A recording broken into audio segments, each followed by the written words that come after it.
고민해봐도 노답이시라고요? 고구마 100개 먹은 느낌이라고요? 답을 찾아드립니다. 사이다에 얼음까지 넣어드립니다. 질문에 답을 얻고 고민도 해소하는 목사님 이게 궁금해요. 아 이거 저희 딸들이 너무 좋아요. 아 그래요? 이거 꼭 넣어달라고. 그래서 참 목사님 이게 궁금해요. 이게 두 번째 시간입니다. 네. 한 목사님 지난번에 첫 회 방송 나가고 좀 어떤 피드백을 좀 받으신 게 있으신가요? 네, 너무 재밌게 봤다라는 네. 피드백 많이 받았고요. 네네. 또 청년들도 많이 좋아했고 네네. 또 사연도 보내겠다고 하는 청년들도 많았습니다. 그게 중요할 것 같아요. 네네. 이게 또 목사님이라 하니까 청년부하고 컨택 포인트가 되니까 네. 요즘 질문들이 많을 거 아닙니까? 저도 여러 가지 피드백이 있었는데 재밌었다, 신선하다, 뭐 공감이 간다 이런 이야기들이 있었고요. 어떤 분은 이걸 전도 대상자한테 좀 공유를 하겠다 이렇게 하니까 더 부담이 돼요. 한 영혼을 좀 섬기는 마음으로 준비를 해야겠구나 이런 생각이 들었는데 가장 인상적인 피드백이 이런 게 있었어요. 강 목사님이 활짝 웃으시는 모습을 자주 볼 수 있어서 좋았다 이런 게 있었어요. 네. 목사님 평소에 자주 웃으셔야 될 것 같아요. 더 자주 웃도록 하겠습니다. 네, 그런 의미에서 한번 웃어주세요. 자, 목사님 이게 궁금해요. 여러분의 질문과 사연을 중심으로 소통하는 시간입니다. 네. 교회 홈페이지에 방문하셔서 성경에 관한 질문이나 신앙적 고민들 남겨주시면 좋겠고요. 저희들 성심성의껏 대답해 드리도록 하겠습니다. 질문이나 사연을 보내주신 분들에게는 저희가 작게나마 선물도 보내드릴 테니까요. 여러분 많은 참여를 부탁드립니다. 네.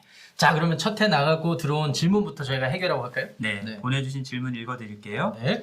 구약성경 출애굽기 12장 11절에 보면 하나님께서 첫 번째 유월절 음식을 먹는 방법을 일러주십니다. 왜 하나님은 허리에 띠를 띠고 발에 신을 신고 손에 지팡이를 잡고 급히 먹으라고 하셨는지요? 제 생각으로는 언제든지 출애굽할 수 있도록 준비하라는 말씀으로 해석했는데 혹시 다른 뜻이 있는 것은 아닌지 답을 부탁드립니다. 네. 이 장면은 성경을 읽을 때마다 참 긴박성이 느껴지는 그런 장면이기도 해요. 네. 하나님께서 10번째 재앙을 이제 이집트에 내리실 때 이집트 사람들을 이제 심판하시는 거지만 이스라엘 백성들에게는 이제 구원의 날이 되는 거잖아요. 그렇죠. 그런 장면인데 질문을 하지 않을 수 없죠. 이 먹는 방식이 아무래도 특이하지 않습니까? 네네. 누가 이렇게 먹습니까? 사실은. 그렇죠. 맞습니다. 그리고 하나님께서 왜 이런 식으로 먹으라고 하셨을까요? 네. 허리에 띠를 띠는 거, 신을 신고 지팡이를 들고 먹는 이 방식이 네. 임박한 하나님의 심판을 앞둔 이스라엘이 하나님의 구원 약속을 믿으면서 그날을 준비하는 태도를 상징적으로 교훈하는 부분이었다라고 말합니다. 네, 상징적으로 교훈했던 그런 행위였다. 네네. 네. 저도 그렇게 생각이 듭니다. 뭐 사실 저희가 리서치를 하고 연구도 해보지 않았습니까? 근데 인상적이었던 거는 이런 학자들도 있더라고요. 이런 학자가 이렇게 주장하는 학자가 있었어요.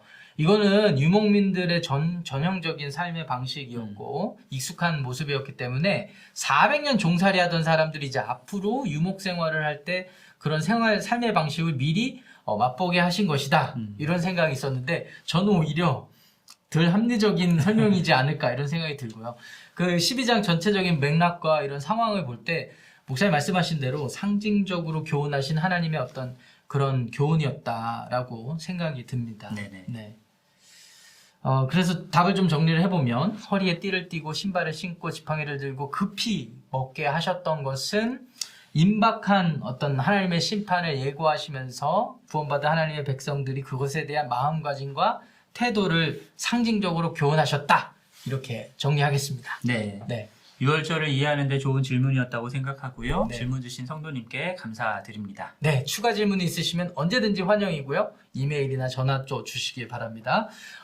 이렇게 질문 주신 성도님께는 저희들이 잊지 않고 작은 선물을 보내드리도록 하겠습니다. 감사합니다. 자, 이어서 오늘의 사연을 좀 소개해 보도록 하겠습니다. 강 네. 목사님께서 여전히 사연을 좀 읽어 주십시오. 네, 오늘의 사연입니다. 안녕하세요. 저는 미국으로 유학을 와서 공부를 마친 후 8년째 직장 생활을 하고 있는 30대 후반의 형제입니다. 어렸을 때부터 교회에서 자라면서 예수님을 영접했고 믿음 안에서 현재 아내를 만나 두 아이를 키우고 있습니다. 최근 저에게 속상한 일이 생겼습니다. 오랫동안 친근하게 지내왔던 직장 동료에게 복음을 전하는 중에 논쟁을 하게 되었습니다. 하나님이 존재하는 사실을 어떻게 알 수 있는가라는 질문에 제가 믿음으로 알게 된다고 답을 했는데 그 동료는 오히려 하나님이 존재하는 사실이 증명되면 믿겠다라고 하는 거예요. 솔직히 말씀드리면 평소 그렇게 이성적이지 않아 보였던 동료의 반응에 저도 조금 놀라긴 했습니다. 뼈가 있어. 지금 네. 뼈가 있습니다. 네. 그래서 저의 네. 경험을 간증 삼아 나누었는데 오히려 동료는 저의 직장 생활에서 보여진 작은 실수들을 언급하더라고요. 동료의 지적에 기분이 상한 나머지 그와 말다툼을 하고 말았습니다. 저의 직장 생활에 대한 동료의 지적도 속상한 부분이지만 그가 저의 감정적인 반응 때문에 기독교에 대한 좋지 않은 인상을 받았을 것 같은 죄책감이 들기도 합니다. 자주 마주쳐야 하는 동료이기도 하고 계속해서 그에게 복음을 전하고 싶은 마음도 있는데 어떻게 해야 할까요? 목사님들의 조언을 구합니다. 아, 네. 이거 오늘 사연은 진짜 많은 분들이 공감하시지 않을까 생각이 듭니다. 네, 그렇죠? 맞습니다. 한 번 정도는 경험해 보시지 않을까 이런 생각도 좀 들고요. 근데 두 가지로 좀 요약해 볼 수 있을 것 같아요. 이렇게 먼저는 하나님의 존재를 어떻게 알 수 있는가에 대한 이해. 또 그 이해가 있어야 설명이 되잖아요. 네. 그리고 이해가 있고 설명한다고 해서 다가 아니거든요. 그걸 좀 설득력 있게 설명을 해야 되니까. 지금 동료를 보면은 가치관이 다를 수가 있어요. 기독교 신앙을 거부하는 마음도 있고요. 그렇죠. 그러면은 그 형제, 그 동료에 대한 상황까지 이해해보는 노력도 좀 필요할 것 같아서 그런 전반적인 내용에 대해서 조언이 좀 필요할 것 같고 네. 두 번째는 이 관계잖아요, 사실은. 그렇죠. 예, 동료와 이렇게 대면대면해진 이 관계에서 어떻게 해야 될까 이런 거에 대해서는 실제적인 좀 조언이 필요할 것 같습니다. 네, 맞습니다. 네. 자, 그러면 첫 번째 먼저 하나님의 존재를 어떻게 알 수 있는가 이 부분에 대해서 한번 얘기를 해볼게요. 저는 이 형제가 정답을 잘 얘기했다고 생각해요. 네. 믿음으로 안다. 정답이죠, 사실은. 네. 그런데 이제 문제는 믿음으로 안다라고 답을 했는데 믿음으로 어떻게 하나님을 알게 되는지 그 과정이나 내용이나 그리고 제가 조금 전에 말씀드린 것처럼 그 동료가 원래 가지고 있던 생각이 있다면 그거의 차이를 좀 이해해보는 것도 필요해서 그런 전체적인 차이를 고려한 설명이 필요할 것 같습니다. 네. 어떻게 생각하십니까? 네, 맞습니다. 저도 세계관의 차이가 존재한다는 사실을 네. 인정하는 것이 먼저인 것 같고요. 네네. 그리고 그 차이를 설명해 주는 게 오히려 더 설득력 있게 다가갈 수 있는 방법이었다라는 생각을 해봅니다. 네. 여기서 제가 세계관이라고 말씀드렸던 것은 우리가 살고 있는 세상을 바라보는 특정한 관점을 말하는 건데요. 네. 달리 표현하면은 이 세상은 어떻게 시작이 되었고 또 어떻게 흘러가고 있는지를 설명해 주는 관점을 말하는 겁니다. 네.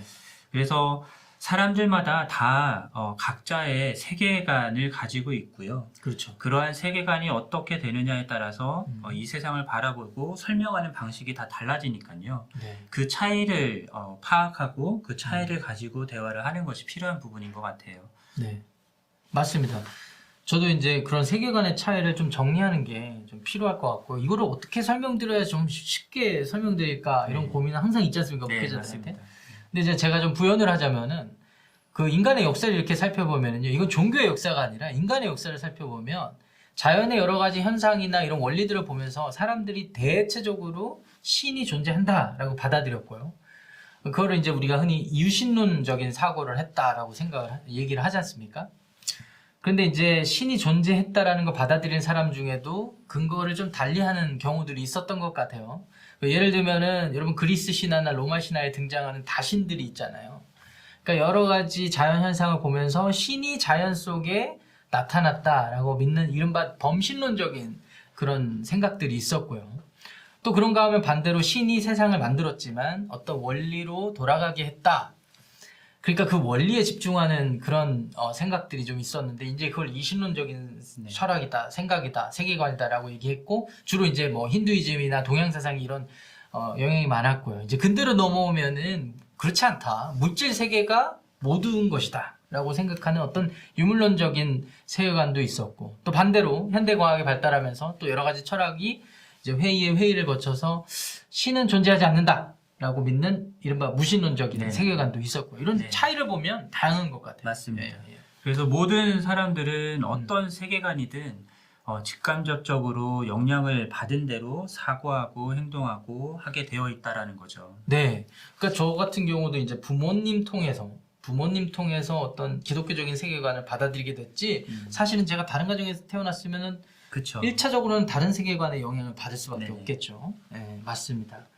그런데 이제 중요한 건 그거예요. 제가 이제 좀 길게 부연했다고 하지만 또 강 목사님이 설명을 해주셨지만 이게 좀 너무 복잡할 필요가 없거든요. 간단하게 말하면 이거요. 신이 존재하느냐 존재하지 않느냐로 인간의 역사 속에서 많은 사람들이 고민을 해왔고, 두 번째는 그렇게 생각하는 근거가 각자 다 있었다라는 거예요. 네. 어떤 것에 근거를 두어서 신이 존재한다고 믿었기도 했고 믿지 않았기도 했고 네. 라는 것이죠.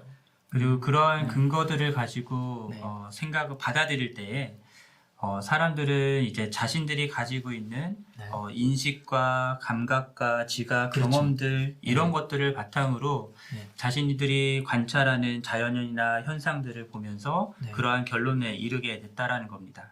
네, 그렇죠. 그러니까 뭐 제가 아까 설명드린 것대로 이렇게 막 홍수가 나고 그러면 막 가서 이제 그쵸. 미신적인 예. 그런 행위를 하기도 하고 이런 것들이 이제 직접 보고 경험하는 거 아니겠습니까? 네네. 예. 그런데 이제 그렇게 생각해 보면 그렇게 자기의 지각이나 어떤 인식 능력을 가지고 뭔가를 판단하는 게 좀 한계가 있다라는 생각이 들어요. 네, 맞습니다. 예. 그렇게 생각하십니까? 네, 어떤 한계가 있다라고 생각하시나요? 목사님 어떻게 생각하세요? 한계가 있다고 생각하십니까? 예, 네. 저도 한계가 있다라고 생각하고요. 저는 두 개가 있다고 생각합니다. 이런 거가 문득 생각이 듭니다. 사실 저희가 되게 지성적으로 사고하고 합리적으로 사고하는 세상에 살아가는 것 같지만 설명이 안 되는 게 진짜 많거든요. 제가 부끄러운 고백인데 제가 자녀들 셋이 어린 시절에 새벽에 깬 적이 없어요. 목사님은 좀 깨셨어요? 저는 네. 많이 깼습니다. 아, 많이 깨셨네요. 정말 스윗하십니다. 그러니까 아이들이 배고파서 깨고 뭐 아파서 깨고 하잖아요. 근데 저는 몰라요. 밤에 잠들면 물론 이제 유학을 열심히 공부한다고 그런 핑계도 있지만 안 되더라고요. 근데 아내를 통해서 얘기를 듣는 건데 저는 그걸 보면서 이제 이거는 모성애다 이렇게 생각이 되고요. 실제로 모성애라는 게 그렇잖아요.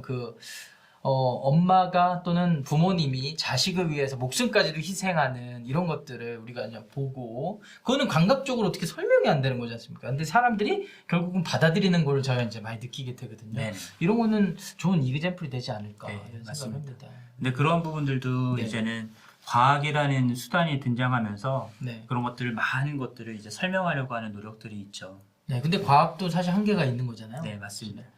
제가 알고 있는 과학이라는 거는 결국 현상에서 어떤 걸 관찰해가지고 그 관찰한 사실에서 가설을 세워보고 그 가설이 맞는 참인지 아닌지를 실험을 해보고 실험을 한 다음에 이제 일반적인 사실로 받아들인 결론을 내리는 거지 않습니까? 여기엔 저는 두 가지 한계가 있다고 생각하는 게 먼저는 현상에 대한 관찰에서 시작되니까 결국은 이제 자기 인식이 이 현상에 갇히는 거고 두 번째는 그거를 이제 검증하는 수단도 우리 물질 세계 안에서 갇혀 있는 거잖아요. 네네. 좀 표현이 좀 그렇지만 그런 면에서 이제 한계가 있다고 생각하고 심지어는 저는 과학하시는 분들한테 많은 이런 이야기를 들어봤어요. 아직까지는 지금까지는 예. 실험된 바에 따라서는 이게 가장 중요하거든요. 네. 사실은. 그러니까 이것도 어떻게 보면 한계가 아닐까 이런 생각이 듭니다. 그렇죠. 절대적인 답을 줄 수 없는 거니까요. 네. 결국은 한계가 있다라고밖에 얘기를 못 하고요. 네. 그러나 결국은 모든 사람들이 이런 각자가 가진 세계관을 설명하는 근거를 가지고 있고 그 세계관에 따라서 설명을 하려고 노력을 하는 거고 네. 그 설명이 얼마나 합리적인가에 따라서 그것을 판단하는 거에 따라서 그 세계관을 받아들일지 말지를 결정하게 된다라는 거죠. 네. 하다못해 왜 이런 이야기들 있잖아요. 우리 엄마가 그랬어. 네. 사실 이것도 근거가 되는 거거든요. 그럼요. 네. 엄마를 절대적인 기준으로 삼는 거죠. 그렇죠. 그러니까 우리가 이걸 비난할 수 없는 게 근거가 있는 거예요. 그냥 나는 그렇게 생각해라기보다 누가 어떤 소스가 있든지 근거가 있다라는 것 자체가 보면은 그거 자체로도 합리적이 될 수 있겠구나. 네. 이런 생각이 들고 맞습니다. 만약 그런 관점에서 보자면 기독교 교리도 진리도 충분히 합리적일 수 있다라는 네. 것도 우리가 염두에 두어야 될 것 같아요. 많은 사람들이 네. 기독교 그리고 성경이 말하고 있는 음. 이 세계관에 대해서 잘 모르고 네. 그냥 논리적이지 않다 또는 합리적이지 않다라고 네. 판단하기 쉬운데요. 제발. 예. 네. 그러나 성경은 분명하게 그렇죠. 그런 세계관을 가지고 있다라는 거죠. 그리고 생각보다 훨씬 더 합리적이고 네. 일관적인 답을 주고 있다라는 겁니다. 네. 그 목사님께서 좀 짧게 요약을 해주실 수 있겠어요? 네. 그래서 성경은 이 세상이 어떻게 시작됐는가 하는 것에 대한 답을 분명하게 주죠. 네. 이 세상은 하나님이 창조하셨다라고 하는 답을 주고요. 네. 하나님의 창조에서 시작되고 인간도 그렇게 시작이 되었고 네. 또 특별히 인간의 존재에 대해서 하나님의 형상을 닮은 존재로 만드셨고 네. 그리고 하나님의 대리인으로 이 세상을 다스리는 권한을 주셨다라고 말씀을 하죠. 네. 그런데 이 인간이 하나님께 거역하면서 네. 범죄하고 타락을 했고요. 네. 그로 인해서 심판을 받게 되어 죽게 되었다라는 그런 설명을 하고 있는 것입니다. 네. 이렇게 들으면은 성경이 되게 무슨 단군 설화같이 들릴 수 있겠지만 사실은 그렇지 않은 게 가만히 들여다보면은 그 굉장히 합리적이거든요. 이제 두 가지가 저한테는 이제 느껴지는데 첫 번째가 이 현대과학으로도 설명이 안 되는 이 세상의 시작점을 성경이 명확하게 설명을 하고 있고요. 네. 그 다음에 마찬가지로 현대과학이 설명하지 못하는 인간이 왜 죽게 되었는가를 굉장히 잘 설명하고 있다고 생각이 들어요. 그러니까 뭐 인간이 죽게 되는 현상에 대해서는 현대 과학이 설명할 수 있겠지만 그렇죠. 현상에 대해서는. 네. 그 이유, 그 근원에 있어서는 그쵸. 설명을 못 하는데 네. 이제 성경은 그거에 대한 답을 주고 있는 거죠. 네. 그런데 성경은 또 다른 강조점을 말하고 있는데요. 네. 그 하나님께서 자신의 형상대로 만든 인간이 그대로 심판받아서 죽게 되는 것들을 원치 않으셨고 네. 그래서 하나님께서는 인간을 구원하시기 위해 하셔서 그 구원의 계획들을 작정하신 대로 진행해 나가셨다라고 하는 것들을 말씀하고 있죠. 네. 근데 그게 이제 사랑하셔서 그랬다고 네. 얘기하고 있어요. 세상을 사랑하셔서라고 말씀하고 있는 거고요. 네.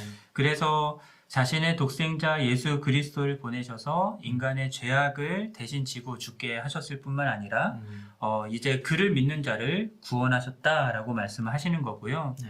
그리고 단지 인간이 구원받고 천국 가는 것에 끝나는 것이 아니라 그렇죠. 인간의 범죄함으로 망가져버린 이 세상을 하나님께서 온전하게 만들어 가시겠다, 다시 회복시키겠다라고 하시는 것이 성경이 말씀하고 있는 세계관입니다.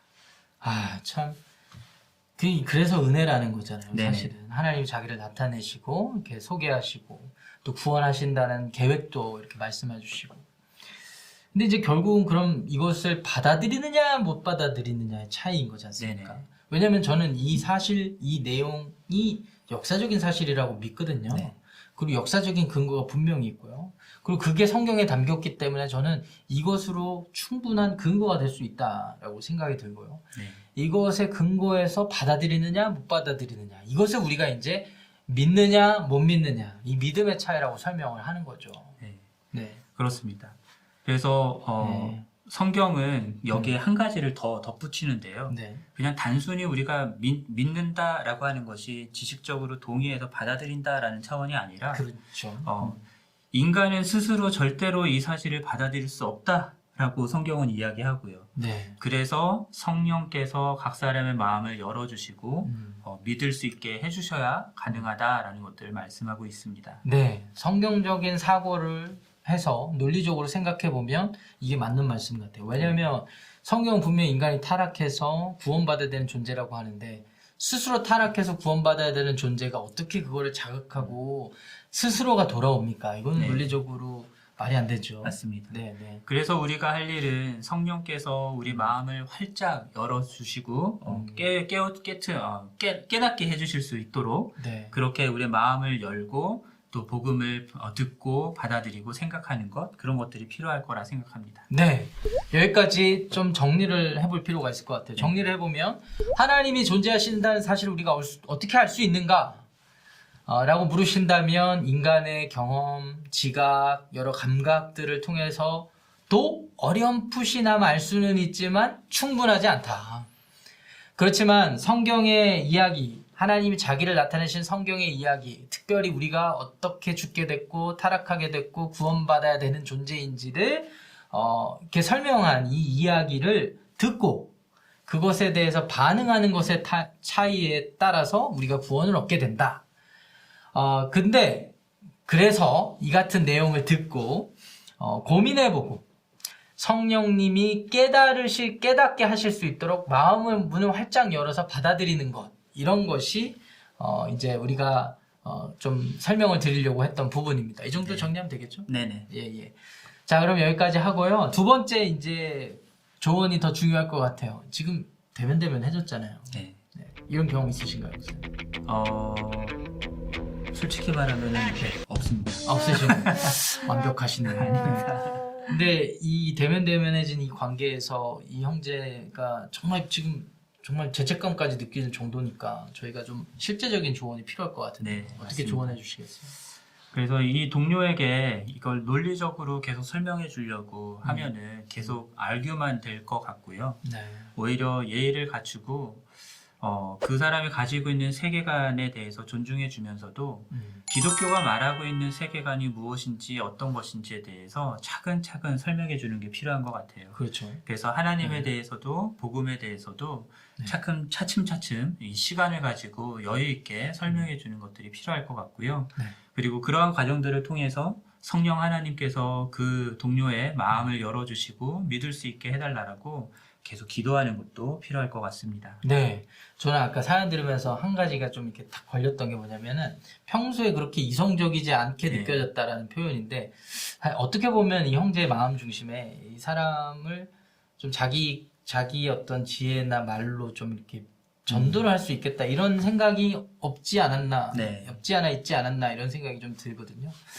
그래서 저는 좀 그런 부분도 좀 살펴보면서 좀 사과할 일이 있으면 사과하는 것도 필요하다고 생각합니다. 뭐 자존심을 다치거나 이런 건 아니라고 생각이 들고 그게 기독교 신앙을 내려놓는 것도 아니라는 생각이 들어요.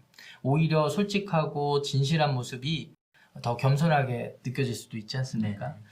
또 한 가지만 덧붙이자면 이런 생각이 들어요. 교회 공동체로 한번 초대해보는 것도 좋을 것 같아요. 그래서 저희 교회 또 이렇게 한번 초대하셔가지고 또 믿음의 동역자들, 그러니까 셀 모임이나 그러니까 목장 모임 같은 데 초대를 해서 같이 기독교, 그러니까 그리스도인의 삶에 대해서 좀 나누고 또 성경에 대한 질문이나 이런 여러 가지 세계관에 대해서도 좀 같이 토론하고 대화를 자연스럽게 해보아도 그걸 통해서 성령님이 역사하실 수 있지 않을까 이런 생각이 좀 들었습니다. 저는 어쩌면은 네. 그분한테 이런 진리에 대한 갈구하는 마음 또는 알고 싶어하는 질문들 더 많이 있을 거란 생각이 들고요. 네. 그런 부분들을 말씀하셨던 공동체에 와서 함께 나누고 하는 것들을 통해서 해소할 수 있으면 네. 오히려 더 마음이 활짝 열려서 복음을 받아들일 수 있게 되지 않을까 싶은 생각도 듭니다. 네. 30대 후반의 동료라고 한다면은 사동산 쪽에 좀 소개할 만한 목장이 있지 않을까요? 생각나는 목장이 있어요. 예, 저희 동산이고요. 네. 언제든 저한테 오시면 제가 연결시켜 드리도록 하겠습니다. 네, 알겠습니다. 자, 오늘 사연 들으시면서 여러분들은 어떤 생각을 하셨습니까? 누구나 한 번쯤 이런 고민과 경험을 하셨을 거라고 생각이 드는데 여러분들은 어떤 생각을 하셨습니까?